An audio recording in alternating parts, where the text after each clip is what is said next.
Indonesia ini masuk dalam kategori nomor 5 penderita penyakit diabetes itu dari International Diabetes Federation IDF ya tahun 2021. Jadi dari total seluruh masyarakat Indonesia itu ada 19,5 juta yang menderita itu udah disumbang oleh anak-anak tadi itu termasuk. Itu setiap pilihan ada konsekuensi.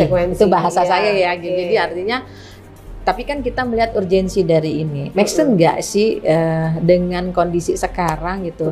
Kita mau ciptakan generasi emas, tapi kemudian generasinya sakit-sakitan. Kalau standarnya berapa sih standar gula itu? Kalau yang boleh? Kalau itu yang untuk dewasa itu sekitar 20, ya 20 miligram ya.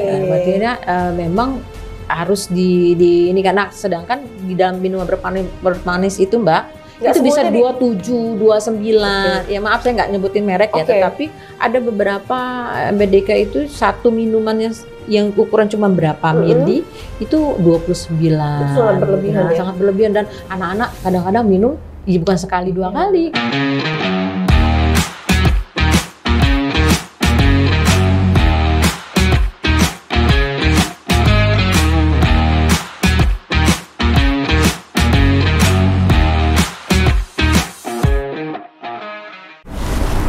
Assalamualaikum warahmatullahi wabarakatuh. Tabi pun pemirsa, kita berjumpa lagi dalam program kami Release Corner. Kali ini kita akan membahas tentang tema menagih komitmen cukai minuman manis untuk generasi emas 2045. Narasumber yang sudah hadir bersama saya adalah Mbak Erika Novaliasani, SH MHCM. Beliau adalah pemerhati sosial, advokat juga dari Puspik Lampung. Assalamualaikum Mbak Erika, apa kabar? Waalaikumsalam Mbak, sehat. Selamat ya. Sekarang jadi tenaga ahlinya salah satu anggota DPR RI. udah, bahasnya nanti ya. Seneng soalnya, karena akhirnya jadi bisa datang ke Lampung nih, walaupun sekarang udah mulai sibuk di Jakarta. Benar. Sekarang pemirsa, kita membahas tentang menagih komitmen. Ini pertama yang saya mau tanya nih, komitmennya siapa nih tentang adanya cukai minuman manis ini? Ya, komitmen pemerintah pastinya, karena memang dari pemerintah sendiri sudah masuk ke dalam usulan DPR RI gitu di Komisi 9 bahwasanya dari Kementerian Keuangan pun juga sudah mencoba untuk mengangkat ini gitu, karena memang melihat kondisi masyarakat Indonesia yang sekarang ini sudah memprihatinkan, miris Mbak gitu loh. Segitu mirisnya ya? Ya, MBDK itu ya tadi ya Mbak, ini kenapa harus cukai kan? Ya MBDK itu kan kalau kita ini kan ya itu kepanjangan dari minuman berpemanis dalam kemasan. MBDK itu minuman berpemanis dalam kemasan. Ya. Yang itu yang suka anak-anak buat jajan-jajan di sekolah itu kali ya? Ya Mbak, itu kita kadang-kadang kan suka nggak kontrol ya Mbak, gitu loh ya. Apalagi ibu-ibu terutama, kemudian juga terutama di sekolah-sekolah gitu ya, tidak terkontrol anak-anak jajan sembarangan. Dan kita lihat dari beberapa gulanya itu kan mengerikan Mbak. Ya nanti kita bahas ya Mbak ya soal itu. Kenapa sampai segitunya nih? Ini sebenarnya komitmen ini dituangkan pemerintah dalam apa nih? Undang-undang kapan ini? Ya cukai ini kan kalau melihat dari undang-undangnya, Undang-Undang Cukai itu nomor 37 tahun 2000 nomor 39 tahun 2007. Jadi memang kenapa cukai itu harus diinikan dalam sebuah barang atau produk gitu, karena memang ini melihat urgensinya gitu ya, melihat kepentingan dari masyarakat itu sendiri, kira-kira produk ini membahayakan nggak, sudah memprihatinkan nggak, nah supaya peredaran itu tidak terlalu meluas, konsumsi juga tidak terlalu banyak lagi, ya setidaknya dengan mencukaikan gitu MBDK ini setidaknya mengurangi untuk meminimalisir ya. Benar sekali Mbak. Ya. Terus gini nih, kita kan tentang Indonesia Emas 2045, sementara kita pengen mencetak generasi emas. Terus kalau ada masalah ini kan jadi masalah besar lagi tuh. Jadi itu gimana? Iya, jadi kan kalau kita lihat program dari Presiden terpilih kita yaitu Pak Prabowo, ya bahwasanya akan menciptakan Indonesia Emas tahun 2045 gitu ya. Artinya juga akan menciptakan generasi penerus, generasi emas. Pertanyaannya, itu kan 20 tahun yang akan datang nih, 2045 ya Mbak ya. Cetaknya dari sekarang ya. Cetaknya harus sekarang. Lah gimana kita mau ngomong emas gitu ya, generasi emas gitu. Ketika misalnya ada anak-anak kita atau generasi penerus kita ini ya nggak sehat, sakit-sakitan ya Mbak ya. Karena memang dari beberapa efek dari MBDK itu sendiri itu sangat miris Mbak sekarang. Oke, boleh tahu nggak sih, ada nggak kasus yang mungkin Mbak Erika pahami sekali, pasien yang anak-anak yang sudah menderita efek dari MBDK ini seperti apa kondisinya? Ya, jadi ya mungkin kita pernah dengar kasus-kasus ya di medsos kan sering kita dengar anak-anak umur 5 tahun, 3 tahun itu udah kena penyakit diabetes. Iya, penyakitnya orang tua itu. Penyakit orang tua Mbak. Dulu kalau kita kan paling umur-umur 60 gitu kan ya. Sekarang anak umur 5 tahun, 3 tahun tuh udah kena diabetes. Ya kemudian ada yang gagal ginjal Mbak. Nah ada beberapa. Jadi dia udah cuci darah seminggu itu 2 kali dan itu sangat miris gitu. Usianya? Iya 3 tahun, 5 tahun masih di bawah balita. Dan karena memang tidak terkontrolnya orang tua gitu ya. Ya kita di sini kan kita harus bekerja sama Mbak ya gitu. Bagaimana orang tua juga harus up to date lah gitu ya, melihat apa sih sekarang jajanan anak-anak, ya kondisi sekarang anak-anak. Kadang-kadang kan supaya anak diam ya udah dijajanin permen, makanan, minuman yang udah supaya diam. Tanpa kita sadar ternyata yang kita kasih itu justru membahayakan. Membahayakan, bener banget Mbak. Terus kan ini adanya cukai ini kan nanti pasti akan jadi pro kontra ya. Ini sebenarnya udah dibahas belum sih? Udah dibahas ya? Iya, sudah dibahas di pusat. Artinya tadi saya ulang dari awal tadi bahwasanya memang ini usulan DPR RI yang memang sudah digaungkan juga oleh Menteri Keuangan kita kemarin itu Ibu Sri Mulyani bahwasannya memang akan mensegerakan cukai MBDK ini karena memang Indonesia ini masuk dalam kategori nomor 5 penderita penyakit diabetes itu dari International Diabetes Federation IDF ya tahun 2021. Jadi dari total seluruh masyarakat Indonesia itu ada 19,5 juta yang menderita itu udah disumbang oleh anak-anak tadi itu termasuk itu. Nah, jadi tentang anak-anak yang beberapa anak-anak yang masih balita kemudian umuran 20 ya 17 sampai 20 tahun itu karena mereka ya sekarang lihat ya Mbak konsep anak-anak sekarang ya Mbak kalau nggak ngafe ya gitu ya nongki itu kan nah minuman-minuman yang itu juga kan kita harus mulai agak aware lah ya gitu jadi sama-sama lah kita peduli dengan kondisi kita gitu kita yang udah usia aja pengen sembuh apalagi anak-anak tuh yang memang generasi penerus bener banget Mbak. Mbak Erika untuk menyuarakan tentang segera dicukaikan tentang MBDP ini upaya MBDK ini apa yang sudah dilakukan upaya-upaya? Beberapa yang pernah kita lakukan gitu. Saya kan bicaranya Pusbik Lampung nih yang memang sudah kita lalui. Kita beberapa kali pernah mengadakan sosialisasi FGD lah ya, fokus group discussion dengan beberapa stakeholder yang berkaitan pasti dengan anak-anak dong gitu ya ibu-ibu kemudian anak-anak Karang Taruna juga pernah juga gitu kan. Dan kita sudah pernah buat surat lah bersama-sama untuk menyegerakan cukai ini gitu karena memang dari si FGD itu kan kita juga beberkan lah gitu bahaya-bahaya dari MBDK itu sendiri. Kita juga membahas tentang berapa kadar gula yang seharusnya bisa dikonsumsi secara sehat gitu ya. Karena kan gini Mbak, kok gula itu dibutuhkan oleh tubuh ya. Tetapi kan ada standarnya, ada kadarnya gitu kan. Jangan berlebihan. Jadi memang sesuatu yang berlebihan tidak baik. Apapun itu nggak berlebihan tidak baik. Iya, Mbak. Walaupun berlebihan yang manis nih, tetap juga. Terus gini kan, ini sudah dibahas tuh di pusat ya. Sudah cukup lama mungkin. Apakah banyak pro kontra yang terjadi di situ sehingga membuat ini jadi lama? Pasti kan akan ada berkaitan dengan para pengusahanya juga gitu. Oh iya, pastilah Mbak. Nah itu gimana tuh? Kira-kira apa sih namanya? Seberapa besar keyakinan dari pihak Mbak Erika dan keluarga saudara-saudara kita lain yang ingin memperjuangkan ini? Iya, ya kalau bicara itu setiap pilihan ada konsekuensi. Itu bahasa saya ya. Jadi artinya. Tapi kan kita melihat urgensi dari ini. Make sense nggak sih dengan kondisi sekarang gitu? Kita mau ciptakan generasi emas, tapi kemudian generasinya sakit-sakitan. Nah, setidaknya dengan cara mencukaikan ini ya Mbak ya, ini bagian upaya lah ya. Pemerintah sendiri juga sudah mulai aware dan kita songsong ini dengan baik gitu ya Mbak. Artinya kita menagih ini supaya mengingatkan kembali gitu loh dari masyarakat bahwa ini harus segera gitu loh. Karena kadang-kadang kalau terlena kan nanti lepas lagi. Iya, terus bertambah lagi dong korban-korbannya. Nah, gitu. Itu banget. Tadi kan Mbak Rika bilang bahwa Indonesia ini nomor 5 di dunia. Iya. Itu update-nya terakhir dari tahun berapa tuh? Tahun 2021 itu dari International Diabetes Federation. Oh, Federasi Diabetes, federasi khusus untuk diabetes. Iya, jadi mensurvei bahwa Indonesia ini nomor 5 di dunia.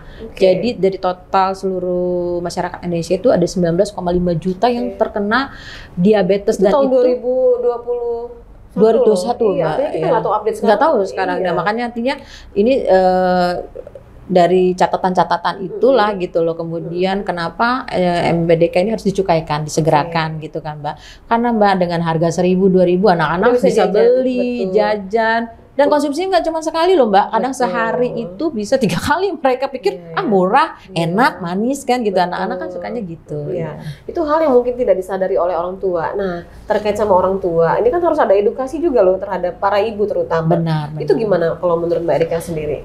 Iya itu tadi, makanya kayak dengan cara kita podcast ini sih Mbak. Ya, ini adalah satu cara ya. Medsos ini kan karena sekarang orang-orang pada scroll semua kan di medsos kan gitu ya. Kita harapkan nantinya kita coba gaungkan lewat medsos, ibu-ibu udah mulai aware lah gitu, udah waspada dengan kondisi sekarang, mengingatkan ke anak-anaknya minimal ya jajan, ya kalaupun jajan dilihat kadar gulanya gitu ya Mbak ya, dan lain sebagainya. Sebenarnya itu hal yang gampang-gampang susah juga ya. Karena kita juga kalau orang tua tuh kita nggak tahu anaknya jajan apa, terus kita gimana mau memproteknya gitu kan. Terus kalau ini dicukaikan, artinya akan ada bukan korban ya, ada yang bersinggungan dengan ini, termasuk para pengusahanya. Kalau menurut Mbak Erika sendiri, sebaiknya bagaimana ini? Iya, jadi memang saya bilang tadi, saya ulang, artinya pilihan ada konsekuensi Mbak. Nah, pengusaha sendiri ya harus mulai berpikir apa sih istilahnya inovatif lah ya, dan manusiawi inovatif dan manusiawi. Artinya begini loh Mbak, saya bilang pengusaha juga sudah mulai aware-nya begini, mengingat kondisi sekarang anak-anak terjangkiti penyakit seperti itu, ya mungkin ada inovasi dari itu buat minuman yang mungkin zero lah dari kadar gula, kan udah mulai sih sekarang ya. Nah itu bisa lah diusahakan seperti itu supaya kita juga dan masyarakat, pemerintah juga kan, kemudian dari BPOM sendiri juga sudah mulai aware juga untuk melihat kondisi ini gitu, selain dicukaikan itu Mbak. Oke, baiklah. Kita break dulu ya pemirsa, nanti kita akan lanjutkan kembali bincang-bincang kita masih tentang menagih komitmen cukai minuman manis untuk generasi emas tahun 2045. Kami akan kembali sesaat lagi. Hai Elektrizen, bermain layang-layang memang sangat menyenangkan bukan? Tapi, tahukah kamu ada yang mungkin bisa terjadi jika kita tidak berhati-hati? Terdapat jaringan PLN bertegangan tinggi yang menjangkau hingga ke pelosok daerah. Jika kita tidak berhati-hati, mungkin saja hal ini bisa terjadi. Lalu, apa dampaknya? Terjadi kebakaran hingga tersengat listrik yang tentu sangat membahayakan jiwa dan membuat banyak rumah padam.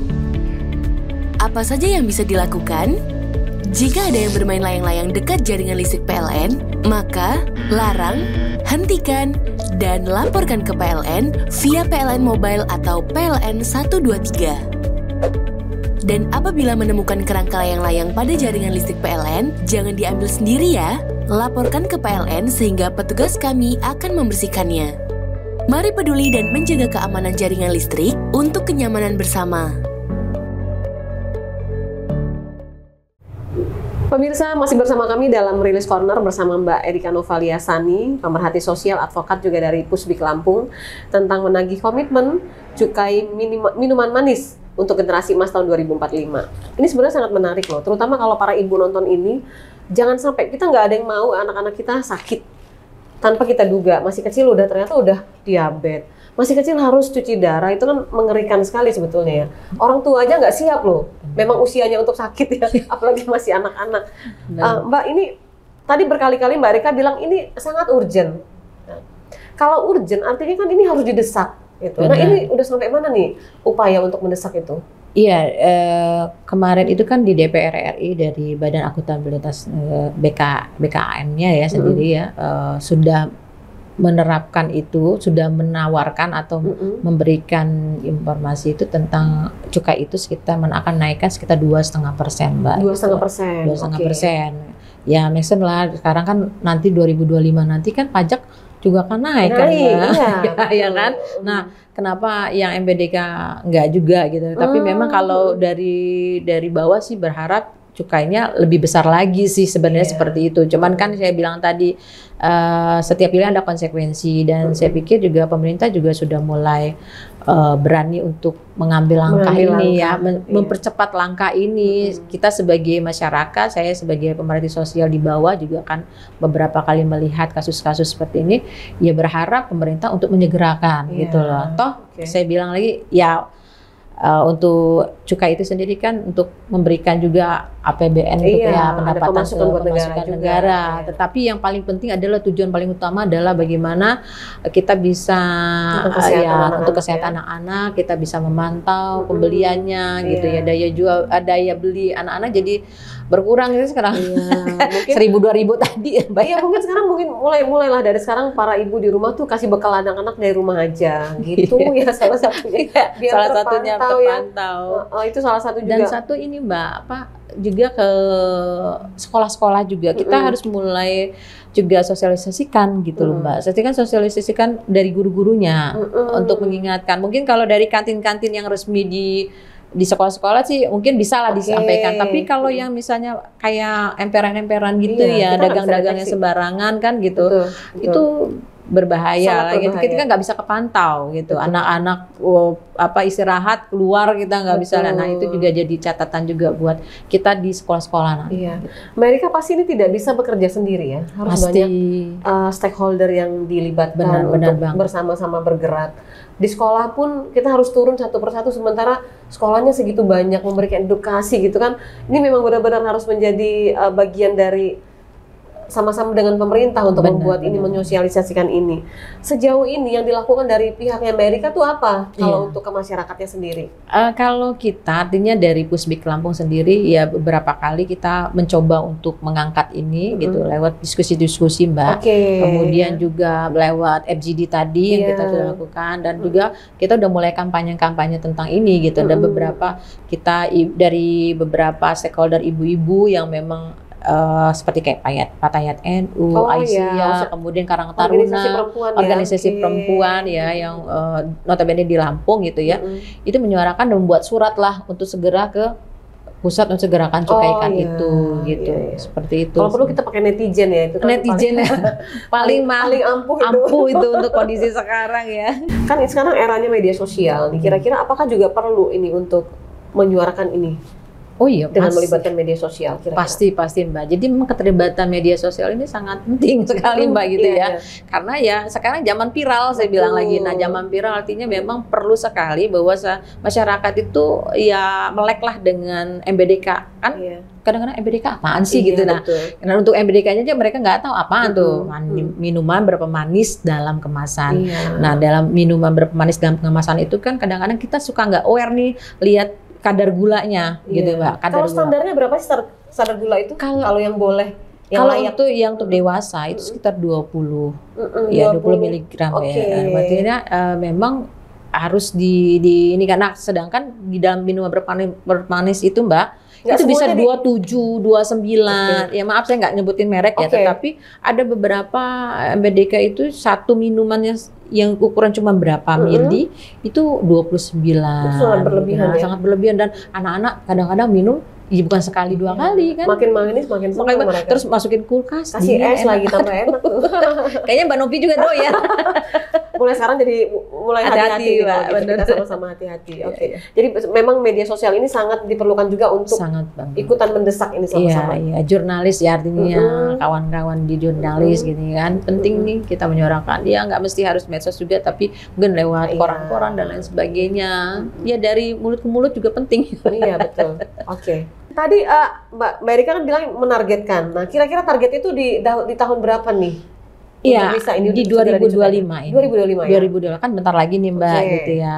Jadi kita berharap pemerintah untuk mensegerakan. Ya namanya kita masyarakat kan mengingatkan lah gitu ke pemerintah untuk menyegerakan supaya ini benar-benar menjadi tanggung jawab kita bersama lah, supaya setidaknya mengurangilah konsumsi MBDK itu sendiri.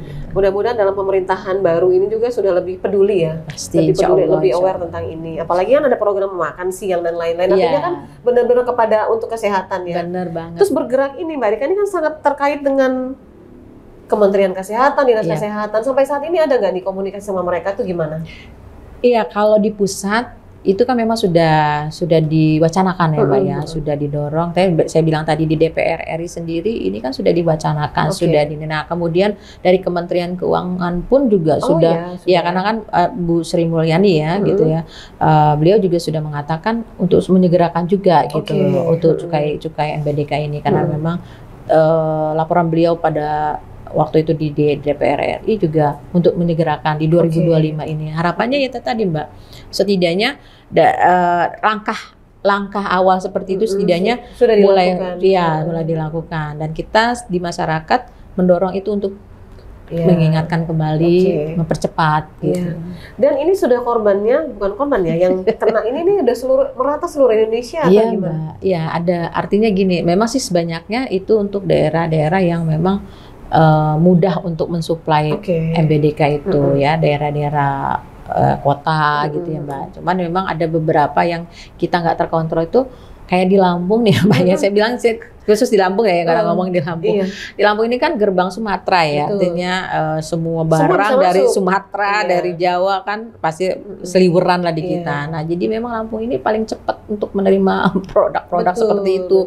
Dan beberapa kasus di Lampung juga ada anak-anak yang menderita gitu loh, diabetes, gagal ginjal.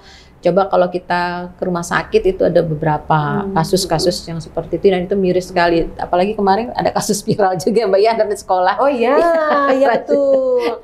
Itu sebenarnya gini ya, rasanya memang para orang tua terutama ibu tuh juga harus melek medsos juga ya. Jadi belajar dari kasus-kasus orang lain supaya tidak terjadi untuk anak-anak kita gitu. Terus edukasi tentang pentingnya untuk jajan ini juga kita harus tahu jajannya apa aja. Terus ini memang besar juga ya kalau dari luar negeri makanan seperti itu yang masuk ke Indonesia. Iya Mbak, jadi memang banyak produk-produk terutama dari luar ya gitu ya. Nah ini yang makanya saya bilang tadi Mbak, cukai ikan itu untuk menyegerakan cukai ikan itu setidaknya kan sudah tidak sembarangan lagi beredar, kemudian dengan murah, mudah didapat kan gitulah. Dan kita sama-sama, saya bilang tadi ini kerjasama antar semuanya, stakeholder kolektif. Jadi bukan pemerintah saja atau kemudian masyarakat saja yang aware gitu. Jadi sesuatu itu dimulai dari diri kita lah Mbak. Nah kalau bicara diri kita artinya di keluarga lah yang paling kecil ya. Jadi memang benar tadi kata Mbak Novi tadi dari seorang ibu gitu udah mulai aware lah dengan makanan-makanan yang masuk ke dalam tubuh anak kita kan gitu seperti itu. Karena ya tadi generasi emas akan tercipta ketika ya generasi juga sehat gitu kan. Tambah lagi kan program pemerintah itu adalah juga tentang stunting kan. Benar Mbak. Itu kan terkait juga nggak sih itu dengan makanan-makanan itu jadi akhirnya jadi ya bisa jadi pertumbuhannya jadi ya diarah jadi memang selalu saling berkaitan gitu. Jadi memang saya bilang lagi ya itu tadi kalau stunting kan memang kurang gizi ya. Tapi kemudian juga ketika anak dapat gizi tapi berlebihan juga kan ya seperti gula yang tadi berlebihan gitu kan. Nah anak juga rentan penyakit kan Mbak gitu. Mbak Erika sejauh ini sudah berjalan yang dirangkul siapa aja nih untuk sama-sama memperjuangkan ini? Udah dari pihak mana saja? Sementara kalau untuk di Lampung ya saya bilang tadi stakeholder yang tentang ini ya komunitas-komunitas perempuan gitu ya yang peduli akan hal ini. Tapi masalahnya tuh kalau belum ada turun dari pusat instruksinya gimana mau bekerjaan yang di bawah. Ya kan di daerah dulu nih kan. Bener banget. Kita mengaitkan dengan instansi pemerintah mereka mungkin tidak akan bergerak kalau dasarnya apa kan gitu ya. Ini perjuangan yang memang perjuangan yang masih berat. Ya semua itu kalau kita berat ya Mbak ya. Tapi memang ya tadi Mbak mungkin sekarang zaman viral Mbak. Jadi memang harus dipiralkan dulu lah ya. Memang ada kondisi-kondisi yang memang mengharuskan kita untuk segera cukaikan MBDK ini ya karena urgensi tadi Mbak. Anak-anak sekarang sudah mulai kena penyakit-penyakit tua. Iya betul, penyakit orang tua. Tua dulu. Nah sekarang sudah mengena kepada mereka kan itu. Nah itu jadi catatan. Artinya memang kalau tadi kata Mbak tadi dari bawah kan nggak mungkin membuat ya bergerak kalau misalnya dari pusat belum. Nah makanya kita ini langsung sekarang kita dorong pusat, ya. Kita yang tahu memang Ibu Sri Mulyani dari Kementerian Keuangan juga sudah akan menyegerakan. Nah ini kan tapi memang ya kita tahu lah Mbak ya, semua kan proses ya. Tetapi artinya wacana-wacana ini akan kita sering jangan lakukan. Pernah berhenti berarti itu, jangan pernah stop. Jadi jangan pernah ada jeda lagi dan lagi. Kalau DPR RI yang menangani tentang kesehatan komisi berapa Komisi 9. Komisi 9 ya. Komisi 9. Jadi mereka udah sambut ini. Iya, tadi saya bilang tadi kemarin ini kan DPR RI yang baru ya Mbak ya.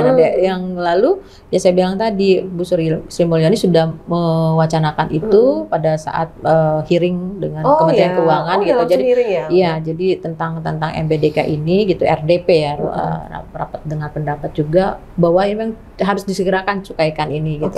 Ibu Sri Mulyani sudah menjanjikan itu juga. Artinya memang tinggal di follow up aja gitu. Nah, itu tadi Mbak, pro dan kontra itu pasti ada. Itu yang bikin lama. Bener. Ya dari pengusahanya, ya dari masyarakatnya, dari UMKM yang memang itu. Cuman kan memang memakai itu juga, membuat itu juga. Balik lagi kita bilang, ya setiap pilihan ada konsekuensi. Tapi konsekuensi yang kita hadapi sekarang ini sangat miris kalau tidak kita segera lakukan atau kita segerakan. Baiklah Mbak Erika, sampai di menit yang terakhir mungkin Mbak Erika ingin memberikan himbauan nih, terutama kepada masyarakat untuk lebih berhati-hati ketika memberikan jajan sama anaknya dan lainnya. Silakan Mbak. Ya, jadi buat para orang tua, terutama ibu yang memang langsung kepada anak-anak kita gitu, dan kemudian juga guru-guru di sekolah, ya setidaknya kita sudah mulai aware dengan apa yang masuk ke dalam tubuh anak kita, sudah mulai peduli gula-gula yang masuk dalam tubuh anak kita gitu. Ya harapannya gitu juga setidaknya mulailah dari diri kita sendiri gitu. Kadang-kadang ya kita balik lagi ya, artinya orang tua sendiri karena senang manis ya mengkonsumsi juga gitu.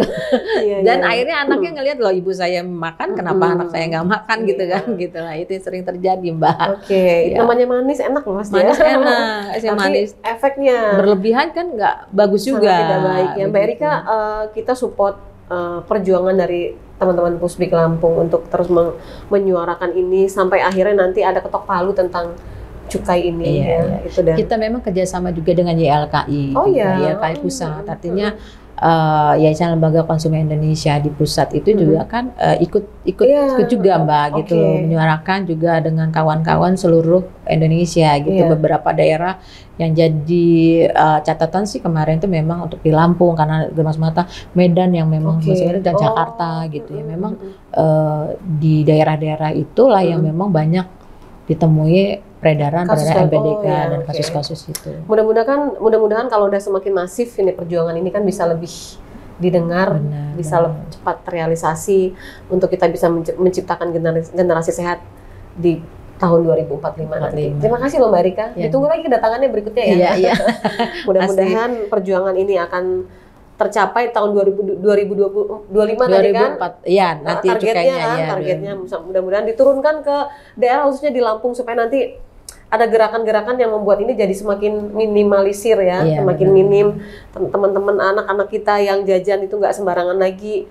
Terus pengusaha-pengusaha juga mulai menciptakan produk-produk yang memang minim gula gitu. Kalau bisa zero bahkan ya, untuk generasi sehat kita di tahun 2045. Ada satu lagi nih Mbak. Apa tuh? Iya, saya mau ngomong juga nih sama silakan. Ya, ini ada bahasa dari kita ya, ada bahasa dari kita. Setiap tegukan yang masuk ke dalam tubuh itu akan menghadapi masa depan kesehatan kita. Gitu. Jadi hati-hatilah dengan setiap tegukan yang ada dalam tubuh. Setiap tegukan yang masuk dalam tubuh kita akan menghadapi masa depan kesehatan kita. Masa depan kesehatan kita ya. Itu bagus banget kalimatnya. Terima kasih, sukses selalu untuk Pusbik Lampung. Kita ketemu lagi di episode berikutnya Mbak Rika. Makasih banyak Mbak. Sama-sama sudah hadir dan sudah menyuarakan tentang ini. Dan pemirsa, demikian obrolan saya dalam Ngerilis Corner bersama Mbak Erika Novalia Asani, SHM HCM. Beliau sebagai pemerhati sosial, advokat juga dari Pusbik Lampung. Tentang tema kita menagih komitmen cukai minuman manis untuk generasi emas tahun 2045. Kita akan berjumpa lagi pemirsa dalam episode berikutnya dengan tema yang berbeda dan juga narasumber yang berbeda. Saya mewakili kerabat kerja yang bertugas untuk diri. Sampai jumpa dan wassalamualaikum warahmatullahi wabarakatuh. Makasih ya. Iya Mbak, makasih.